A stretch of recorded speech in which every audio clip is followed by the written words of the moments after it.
सिर्फ 60 सेकंड और एक हंसता खेलता देश मलबे के ढेर में तब्दील हो जाता है। हम बात कर रहे हैं वेनेजुएला की, जहां पिछले 126 साल का सबसे भीषण और विनाशकारी महाभूकंप आया, जिसने पूरी धरती को हिलाकर रख दिया। एक के बाद एक आए दो तगड़े झटकों ने ऐसी तबाही मचाई कि राजधानी समेत इस देश के कई शहर खंडहर नजर आ रहे हैं। लेकिन इससे पहले आगे बढ़े, जानना जरूरी है कि आखिर वेनेजुएला है कहां।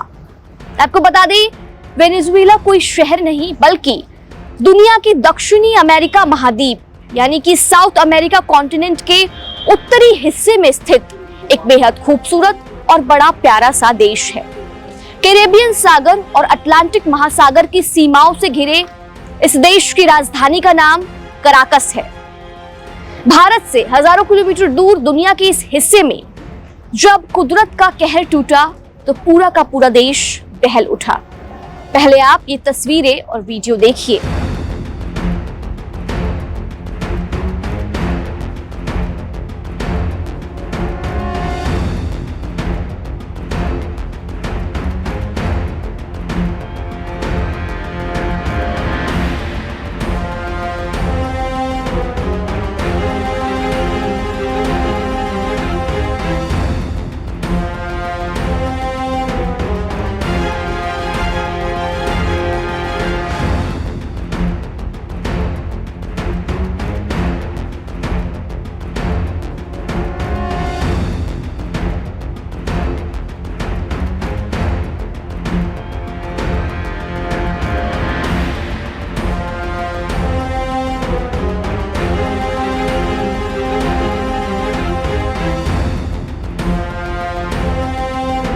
सोशल मीडिया पर रोंगटे खड़े कर देने वाले कई वीडियो वायरल हैं, जहां आसमान में धुएं का गुबार नजर आ रहा है। लोग जान बचाने के लिए इधर उधर भाग रहे हैं। हालात ऐसे हैं कि देश में इमरजेंसी लगा दी गई है। तो वहीं अमेरिकी राष्ट्रपति डोनाल्ड ट्रंप ने भी बड़ी मदद का ऐलान किया है। ऐसे में आखिर वेनेजुएला में कुदरत का ये कैसा कहर टूटा और ग्राउंड जीरो की भयावह हकीकत क्या है, आइए सीधा समझते हैं। इस महाविनाश की शुरुआत आपको बता दें, बुधवार की शाम 6:04 पर हुई। भारतीय समय सीमा के हिसाब से आज तड़के सुबह 3:34 पर वहां भूकंप आया।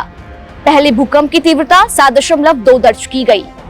पहला झटका लोग सह पाते, ठीक इसी के 60 सेकंड बाद 7.5 तीव्रता का दूसरा झटका आया।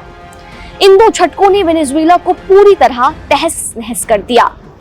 भूकंप इतना ज्यादा भयानक था कि बड़ी बड़ी इमारतें ताश के पत्तों की तरह ढह गई। सिर्फ वेनेजुएला ही नहीं बल्कि इसके आसपास जापान में भी सुबह 4 बजे भूकंप का झटका महसूस किया गया, जिससे वहां भी लोग दहशत में आ गए। तबाही के तुरंत बाद सोशल मीडिया पर जो तस्वीरें और वीडियो सामने आए हैं वो वाकई दिल दहला देने वाले हैं। एयरपोर्ट से आए एक वीडियो में साफ दिख रहा है कि लोग अपनी जान बचाने के लिए बदहवास भाग रहे हैं। तभी धुएं का एक ऐसा विशाल गुबार उठा जिसने पूरी जगह को अपने आगोश में ले लिया। इससे लोगों को सांस लेने तक में तकलीफ होने लगी। चारों तरफ सिर्फ अफरा तफरी का माहौल नजर आ रहा। गाड़ियां और घर मलबे में तब्दील हो गए और लोग अपनों को ढूंढने के लिए चीख पुकार मचाने लगे। अस्पतालों की हालत की बात करें तो भूकंप के तुरंत बाद डॉक्टरों को सड़कों पर ही घायलों का इलाज शुरू करना पड़ा। वेनेजुएला के इतिहास में ये पिछले 126 साल का सबसे बड़ा और खतरनाक भूकंप माना जा रहा है। इससे पहले साल 1900 में यहाँ 7.7 तीव्रता का भूकंप आया था।